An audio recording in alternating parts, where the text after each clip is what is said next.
খুব সুন্দর একটা কথা বলেছেন এবং এটা আসলে এখন শুধু বাংলাদেশের না, পুরো পৃথিবীতেই এটা প্যারেন্টদের একটা খুব বড় রকম একটা সমস্যা তারা ফেস করছেন। আমি বলবো প্যারেন্ট না, এটা একটা সামাজিক সমস্যায় রূপ নিয়েছে। এটার জন্য প্রথম আমি আমাদের নিজেদের অ্যাডাল্টদের আন্ডারস্ট্যান্ডিংটা সঠিক হওয়া জরুরি এবং তারপরে সেই আন্ডারস্ট্যান্ডিংটা আমরা কিভাবে শিশুদের দিতে পারি যাতে শিশুরা তো মোর ভালনারেবল, তাই না? ওরা অ্যাডিক্টেড হয়ে গেলে সেখান থেকে ফিরে আসার জন্য অনেক কঠিন এবং ওরা আসলে বুঝতে পারছে না যে তারা যে ক্ষতির দিকে পা বাড়াচ্ছে এটা না বুঝেই করছে। এই যে তাদের না বুঝে ক্ষতির দিকে চলে যাচ্ছে, এটা থেকে আমরা তাকে কিভাবে ফেরাতে পারি সেটার জন্য আমাদেরকে সচেতন হতে হবে।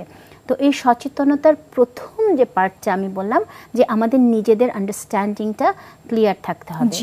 সেটা হচ্ছে টেকনোলজি বা আমরা যদি বলি যে ইন্টারনেট এবং সোশ্যাল মিডিয়া, এই জিনিসগুলো আমাদের জীবনের জন্য ওতপ্রোতভাবে জড়িত এবং আমরা নেক্সট জেনারেশনের কথা যদি আমরা চিন্তা করি, আমরা বলতে পারি যে তারা আসলে এই নেট বেসড একটা প্রজন্ম তৈরি হচ্ছে, অর্থাৎ এই স্কিলটা তাদের অবশ্যই লাগবে, এটা তাদের পার্ট অফ লাইফ।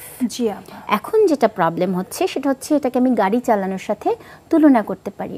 আমাকে গাড়ি চালিয়ে ড্রাইভিং করে এক জায়গায় পৌঁছাতে হবে, কিন্তু এই গাড়ি চালানোটাই যদি আমি ঠিকভাবে ঠিক রাস্তায় ঠিক ট্রাফিক নিয়ম না মেনে চলি তাহলে এটা আমার মৃত্যুর কারণ হতে পারে, এটা আমার চারপাশের মানুষের ক্ষতির কারণ হতে পারে।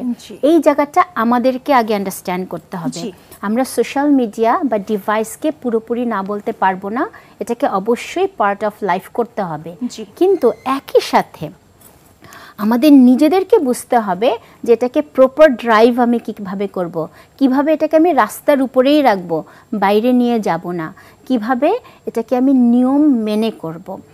আমি যখন এই আন্ডারস্ট্যান্ডটা করব তখন এই আন্ডারস্ট্যান্ডিংটা আমি আমার বাচ্চার মধ্যে আমাকে দিয়ে দিতে হবে খুব আর্লি এজে। কারণ আমি আমার বয়সের কথা যদি বলি, আমরা কম্পিউটার ধরেছি কখন? অ্যাডাল্ট হওয়ার পরে বা বেশ ভালো একটা বয়সে এসে, কিন্তু এখন একটা বাচ্চা 2 মাস বয়সেই সে স্ক্রিন টাচ করে। যখনই সে কিছু একটা ধরতে চায়, সে এটা টয় হিসেবে এটা যখন সে গ্রিপ করতে পারে তখন সে তার মায়ের মোবাইলটা টাচ করে না বুঝে। 1 বছরের একটা বাচ্চা তার সোয়াইপিং শুরু করে দেয়। তো এটা তো একটা অনেক বড় একটা পরিবর্তন হয়েছে।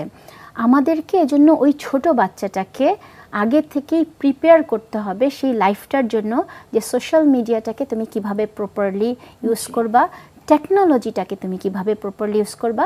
তাকে চিনিয়ে দিতে হবে কোনটা সোশ্যাল মিডিয়া অ্যাডিকশন আর কোনটা সোশ্যাল মিডিয়ার প্রপার ইউটিলাইজ করা, কোনটা টেকনোলজি অ্যাডিকশন আর কোনটা টেকনোলজিকে প্রপারলি ইউজ করা, ইউটিলাইজ করা। এই জিনিসটা আমার বাচ্চাদেরকে খুব ছোট বয়স থেকে আস্তে আস্তে করে তার বয়স অনুযায়ী শিখিয়ে দিতে হবে। অটোমেটিক বিকাশ করতে সেট করুন অটোপে। বিকাশ থাকলে আর কি লাগে।